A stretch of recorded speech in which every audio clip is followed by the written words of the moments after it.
Friends, welcome to Ronnie's tales. நம்ம எப்போதும் கடையிலேருந்து பயோ மிக்சர்னு வாங்குவோம். நுண்ணுயிரிகள் கடையிலேருந்து தான் வாங்குவோம். நம்ம வீட்டிலையே கிச்சனில் இருக்கக்கூடிய பொருட்களை வச்சு பிளான்ஸுக்கு தேவையான நுண்ணுயிரிகளை நம்மவே ப்ரிப்பேர் பண்ணலாம். இது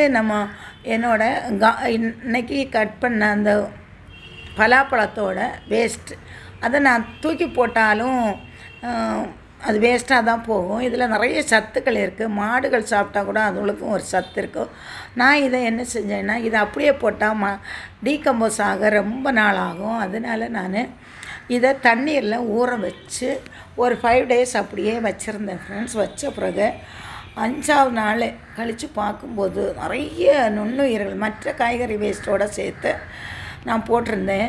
இங்கே பாருங்கள், அவ்வளோ நுண்ணுயிர்கள். இதில் நல்ல அந்த சாயலுக்கு தேவையான பாக்டீரியா எல்லாமே நல்ல யூஸ்ஃபுல்லான பாக்டீரியாக்கள் எல்லாம் இதில் கிடைக்கும், நுண்ணுயிரிகள்.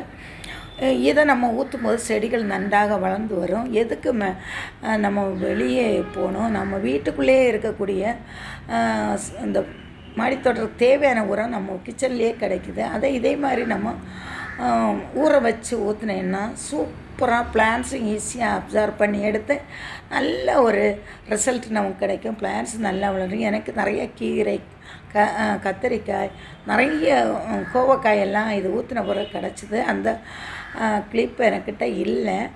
இதில் இருந்து எடுத்த அந்த வேஸ்ட்டை நான் ஏற்கனவே இந்த காலியான தொட்டியில் இருந்த மண்ணெல்லாம் எடுத்து போட்டிருந்தேன்.